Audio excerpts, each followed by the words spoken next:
Հայաստանի Հանրապետության արտաքին գործերի նախարարության խոսնակ Անի Բադալյանը հերքել է Արարատ Միրզոյանի Արաբական Միացյալ Էմիրություններ չլուսաբանված այցի մասին հրապարակումները։ Նշվում է, որ խոսնակը թե բանավոր թե գրավոր պատասխանում միանշանակ հերքել է արտգործնախարարի իբր չլուսաբանված այցի մասին ԶԼՄ-ի սխալ տեղեկությունները, նշելով, որ նախարարի աշխատանքային եւ պաշտոնական այցերը մշտապես լուսաբանվում են, չլուսաբանված որևէ այց, այդ թվում ԱՄԵ, տեղի չի ունեցել։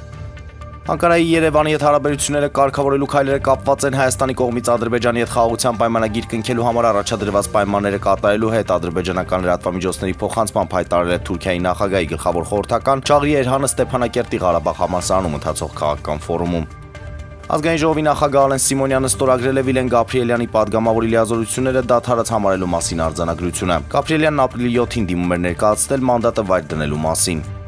Ազգային ժողովի падգամավոր մեր քաղաքը դաշինքի գլխավորող Մարտուն Գրիգորյանը սոցիալական ցանցի իր էջում գրել է. Տեղեկացնում եմ, որ բացի ինձանից մեր քաղաքը դաշինքի անունից ոչ մի քաղաքական ուժ եւ ղեկավար չի կարող հանդես գալ առանց ինձ հետ համաձայնեցնելու մնացած ելույթները, հայտարարությունները, կարծիքներն ու հարցազրույցները կապ չունեն իմ ու մեր քաղաքը դաշինքի հետ, նշել է նա։ Tesla եւ SpaceX ընկերությունների սեփականատեր Իլոն Մասկի կարողությունը 2024 թվականի նոյեմբերից ի վեր առաջին անգամ իջել է $300 միլիարդ։ Մասկը երկուշաբթի օրը կորցրել է 4.4 միլիարդ դոլար այն բանից հետո, երբ Tesla-ի բաժնետոմսերը շարունակել են անկումը։ Ֆիդեն միջազգային վարպետի կոչում է շնորհել հայ շախմատիստներ Էրիկ Հակոբյանին, Ալեքս Սահակյանին եւ Էրիկ Գասպարյանին, նշենք, որ Ալեքսը եւ Էրիկ Հակոբյանը ներկայումս գտնվում են ծառայության մեջ։